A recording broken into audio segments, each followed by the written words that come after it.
Um, all right, we are starting now with the Passover of the Marranos. This is a fascinating story, and I want to just sort of introduce why this is even a good pre-Passover story. And so, oh, hold on, that was weird. Okay, why is this a good subject? Well, I guess technically, if I really want to just start on the subject and explain why this subject is good, I'm going to start with the Vihisha Amda. Vihisha Amda is a part of your Haggadah, and it essentially is a a part of the Haggadah which, to me, centrally connects the individual story of every Jewish person to the not just the Passover, but every redemption story in between Passover and you yourself sitting here in Vancouver or wherever you happen to be. Why is that so? Because each of us, as I look over the participant list, just going to quickly scan the participant list, and I can see people whose ancestors lived in Poland and in Israel and in the United Kingdom, and those who fought in World War One, and those who came from South America and Lithuania, um, and whose parents survived the Holocaust. There's so many different parts of this story which, but for some act of rescue, we just wouldn't be here. Now, of course, there's many others of those. You have, the Purim story, and you have the surviving the Babylonians and the Romans and the Byzantines. So there are endless numbers of stories that we have about Jewish survival. And basically, Vihisha Amda means, and we're going to go to the English now for a second, and this has stood by our fathers and us, for not just one rose against us to annihilate us, but in every generation there are those who rise to annihilate us, and the Holy One, blessed is He, saves us from their hands. So there's a tradition of telling stories of rescue, telling stories of redemption, telling stories of oops of how we have been spared from our enemies. I would add to this another aspect of this particular set of stories about the Marranos. I think that we all think in narrative terms, that everybody sort of edits an autobiography in their head, and we love movies, we love good stories, and we sometimes are even able to see a little bit of ourselves in those stories. And it is through stories that we come to be inspired and to find examples, emulation. Stories are very important in my thinking. And this is a story which I hope you will agree with me by the time we get to the end is really remarkable. So let's dive a little bit further into this. The sources is a book that I have. Actually, a couple years ago, when I was doing the story of the Marranos, I somehow came upon this book. It's right here, called "Secrecy and Deceit: The Religion of the Crypto Jews," and this is by David M. Gitlitz, and he catalogs in great detail the various practices and beliefs of the Marrano Jews, the crypto Jews. Um, and so um, the uh, let's just start with some of the names that they use. There were a lot of different names. This was not really a self-identifying group, right? This was a group of people who largely were were clandestine, and so they had all these different names for Passover. Fiesta de Centennial, which is Spanish for the festival of the matzos. Los Yudfos de Pascua, that's I think a Portuguese name, which is the Jewish festival of the Passover. There are various names which are relate to matzah, to the Jewish New Festival. And one of the big problems that the Jews had was when exactly to celebrate this, because you couldn't exactly go to your rabbi and say, when is Pesach? And so there's a whole range of times, and this just is starting to show you you have a group of people who are loosely um, informationally connected to their Judaism. Emotionally, uh, in terms of identity, they are very highly connected. They are they are connected in ways that you and I um, cannot appreciate because our Judaism has never been tested like theirs. Now, we'll get into exactly how tested because it wasn't always the same in every period of time. That's going to come up in just a minute. But I want you to appreciate the fact that there's no rabbi to call. There's no kosher check magazine. There is no OU. There is no synagogue calendar. You cannot have any of these things. And so, what date are you going to celebrate Passover? Let me just ask you this without consulting a calendar. What date are you celebrating Passover next year? Right? Next year's not so hard. I can tell you exactly what day we're going to celebrate Passover. We're going to celebrate Passover, I believe, next year. We're going to celebrate Passover on, if it starts on the 12th this year, it's going to start on April 1st next year because you lose 11 days every year. Okay, so that's good. But once you throw a leap year in, and leap years are 7 times in 19 years, well, how do you know when to do Passover? And so this slide is going to tell you that different Marrano communities celebrate in different times. So we have evidence from a Mexican woman, Maria de Zarate, who said that she always celebrates it on the 1st of April. Another Marrano in a Portuguese student in the Verano Inquisition, in the Granada Inquisition in 1573 said in the month of March. What did Portuguese New Christians do? They said they said that on the 14th day of the new moon of March. So whenever the new moon falls in March, they count 14 days from that. That's Pesach. That might even be the smartest way to do it because March is always in the spring. And you know that Passover is always on the 14th of the month. You wait for the new moon. You don't need a calendar for that. You just see that. And then, they're going to be right half the time on that because most of the time Passover is in either March or April. So they're probably going to be pretty close on the mark. Others use the Christian calendar. So this is one of the most common features throughout various Marrano testimonies about what they did use was they would use Holy Thursday until the following Thursday, because they would use the essentially the Easter calendar, and they would sort of Judaize the Easter calendar. And this last box is just me forgetting to take it off the grid. All right. Now, there's stages of celebration. One thing you have to appreciate, and by the way, this picture is me forgetting to change the picture. One of the things you have to appreciate about the Marranos, this is just sort of a brief recap of how, in fact, this problem came about. So in 1391, based on the incendiary speeches of Vincent Ferrer and other preachers, there were mass pogroms in the streets of Valencia, Madrid, Toledo, and Jews fled these mobs. And the only way that many of them could be saved from the mobs were by converting to Christianity. And so they immediately converted. These were such mass conversions and so publicly done that there was no reversal at this stage. Just as a matter of fact, coerced conversions were not really recognized by the church. But in this particular scenario, they seem to have ignored that act of law. And now you have hundreds, thousands of Jews who went from being Jews being attacked by the mob to being new Christians. But now that church has a new problem. The new problem is that you have people who used to be Jews who were enemies outside the church, infidels outside the church. Now you have heretics inside the church, which is a big problem.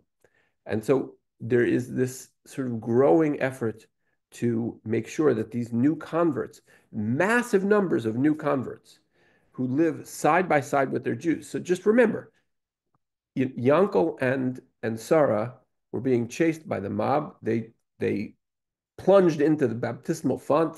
We're safe. You can't touch us. We're now Christians. But Yaakov and Sarah have a brother and a sister, right? Their names are Reuven and Rivka. Well, you think they're not invited to the bar mitzvah? You think they're not invited to the wedding? You think on Pesach they're not going to go over there? Of course they're going to go over there. And so what was happening is that you found that for Pesach Seder during this period from 1391 to 1492, from this 100-year period after the mass pogroms and mass conversions, so you have new Christians living side by side by Jews. Well, of course we can get matzah. Of course we can celebrate Pesach. They just go to the homes of those who they live near, right? So we have this in this box at the bottom. You see a testimony, right, in the home of Yehuda Rabbiniku, and eating with him the celery, the bitter herbs. They ate on the first evening of that festival and of the unleavened bread, along with everyone else who was at the Jew's house, and recited the prayers with him. So this is okay, yes, we know you're pretending to be Christian, but come to our Seder anyway. So that's the first stage. Now, the second stage, from 1492 on, you have the Jews are now expelled from Spain. Now, part of the reason they were expelled from Spain is it was so hard to get these new Christians to be good Christians while they were going to Jewish Sedarim, right? They were going to Jewish weddings. There were so many Jews around to keep them Jewish, they weren't becoming good Christians, right? It's sort of the opposite sort of phenomenon we find today, right? We find Jews, it's hard for us to keep Jews from doing Christmas-like things because the Christian community is such a profound influence. But the church was worried about the opposite. Now, over here on the left, I have an interesting phenomenon. There have been, by the way, discoveries of Jewish homes. If you read the inquisitional material, you'll find that they found Jews who were keeping secret synagogues. So I couldn't find any pictures of that, but I did find one of something similar in Amsterdam when Catholics were being persecuted. So a wealthy Catholic put a church in his home, right? And I think it's now called, the museum's called Our Lord in the Attic. I use this as an example because that's what Jews did. They were desperately holding on to their Judaism. This might be a family. Remember, the pogroms happened in 1391. All the way 1492, 100 years later, there are Jews still holding on to their Judaism. They're davening in secret. They have secret rooms in their homes in which they are praying in Jewish prayers. But things are going to get worse because in 1478, now the Inquisition comes into Spain, and it is going to, with increasing power, it is going to try to uproot these fake Christians. And so we have, for example, in March of 1500 in Valencia, a clandestine synagogue was discovered in the home of the merchant Miguel Vives, and a group was found there observing a Seder, right? He was still carrying on the same practices. But what is fascinating is right after 1478, 1492, what we're going to see is that there are continued practices. Well, how do we know about these things? So part of the reason we know about these things is because the Inquisition kept fantastic records. This is just an example. This is an official manuscript of the Inquisition. This one happens to be in the Jewish Theological Seminary Library, and they took copious notes about what these people did and how they practiced, and they were also, of course, very interested in their relatives and their friends and who else was practicing with them. And they found out exactly what were the Jewish practices, and they wanted to know what to look for. Because as I mentioned last Shabbat in Shul, one of the things they looked for example, was they looked on Shabbat and see whose chimney had no smoke. Another thing that was very interesting, that they looked at how people swept their doors. Jews would sweep the dirt inside. They didn't sweep outside because they didn't want to defile the mezuzah by sweeping past the door. So all these little Jewish customs that if you saw people doing, you would know that this was a Jewish home that was engaged in this. And the Inquisition detailed all of these things because they were going to look for all these little clues. Here's another one, is that we do have some diaries. This is an autobiographical manuscript of Luis de Carnaval the Younger. But you can see the dates, by the way, we're talking 1595. even as late as 1812, right? The Inquisition has quite a long run. And it not only does it is it Spain and Portugal, but as we're going to see, it's also places like New Spain or a place that you know as Mexico or the country next to the Gulf of America. Um, Forgive me. Okay. Um, this is the testimony of Ana Cortes in 1678. And she tells the following story. In the spring on a certain day, she's talking about her grandmother. She does not remember, but last year it was a holy Thursday. She was to observe a fast called the Fast of the Lamb. Now, what is the Fast of the Lamb? Somebody tell me what you think the Fast of the Lamb really is.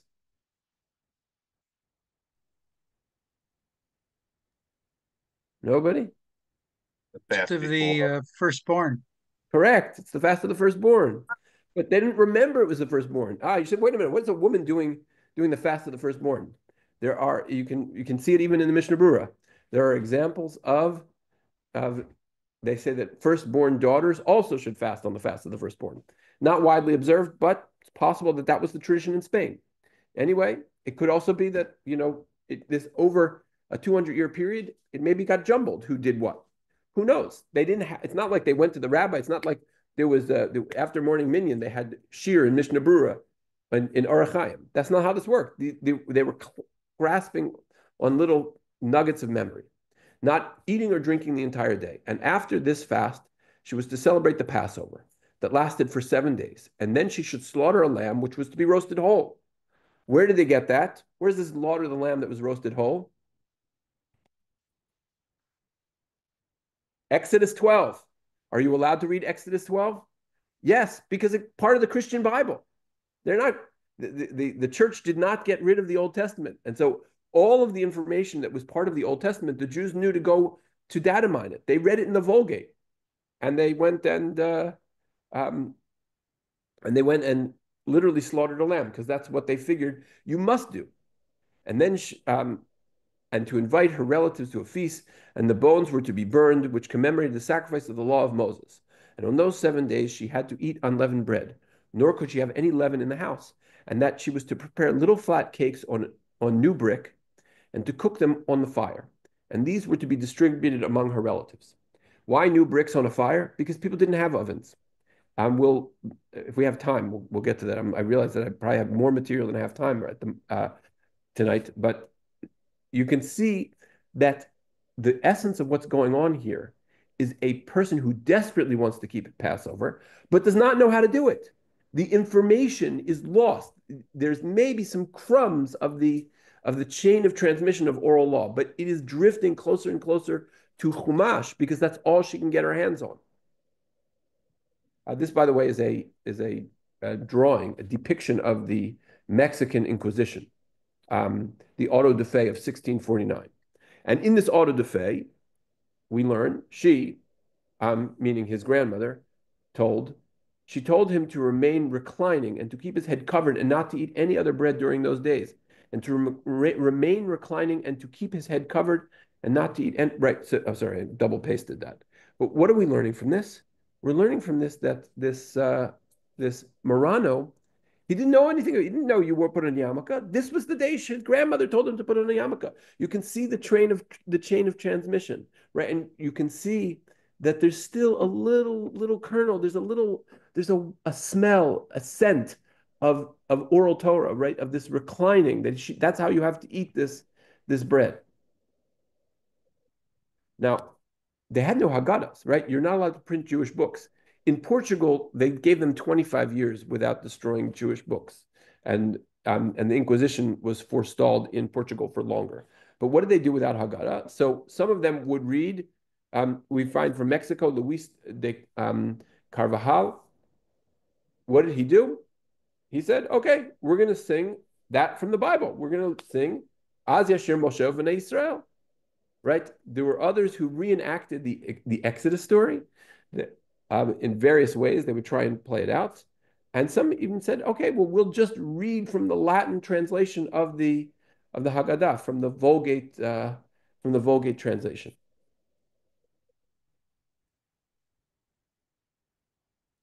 Now, it gets more interesting even. We have we have evidence from Diego Mora of Quintar de la Orden. I can't really tell you where he is. I could give you a little bit more detail on this. I'm always want to make sure we're not making up stories out of whole cloth. And again, this is David Gitlitz is citing this from various other people who have described this in other scholarly works, and ultimately everything is coming out of these inquisitional records and personal diaries. And so what is clear here is that in this inquisition, he's accused of reciting the Seder in boots and a staff while standing, right? Where does that come from? That comes from, again, the verse in Vayikra, in Shemot, right? V'kacha tochlu oto. This is how you should eat it. Matnechem chagorim, your belt on, na'alechem beraglechem, your shoes on your feet, right? Get ready to go. And and your and your staff in your hand. Sorry, Sam? I was just saying you got to get ready to go. Got to have a staff and some boots. Right. But so exactly. But they assumed basically they're missing the Torah Shabbal Peh piece of this. They're missing they have no um, oral Torah at all. So they're trying to recreate. They're almost like Karaites, but they're not Karaites because they want to be Karaites. They're Karaites because they have nothing else. The chain of transmission has dried up. There are no rabbis in 1589. You're 200 years after the first original pogroms. You're 100 years after all the Jews were expelled, right? Where are you going to get this information from? And so they're recreating the Pesach. What's amazing is some accounts in the Mexican Inquisition spoke of Jews painting blood on their doorposts. I mean, that to me, this is unbelievable. Now, how would I use this in my Seder? This is how I would articulate this in my Seder. In your Seder, you're telling people stories. You're telling people stories of survival. You're telling them about how different generations have overcome their challenges.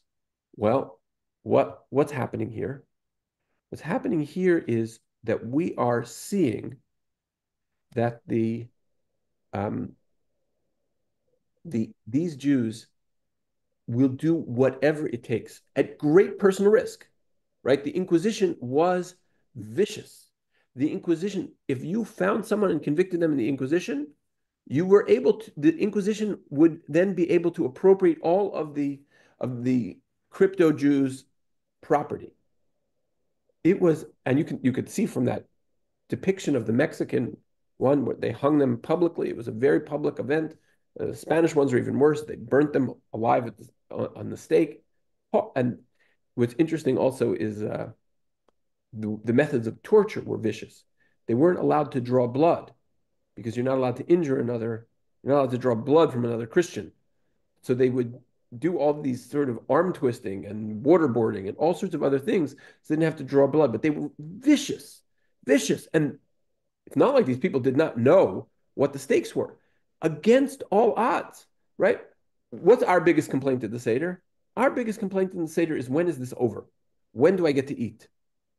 And here you have people who were willing to sacrifice everything to get a piece of matzah, to to bake it on some brick so that they wouldn't have to go to a communal bakery to bake their matzah, who were trying to recreate it in any way they could, even if they had to read from a Christian Bible to get the text of the Song of Moses or the story of the Exodus, who were recreating it in ways that they weren't 100% sure, but it seemed to them fully appropriate to sacrifice a Passover lamb, to put the blood on their doorpost, to be in boots and a staff, ready to go. And to me, there's just something very inspiring about the passion to keep Judaism at great personal risk. And even when you can just grasp at the smallest little hint of a fragrance of what the original Passover was. To me, it's a story of remarkable perseverance. Um, so Um, I guess that's our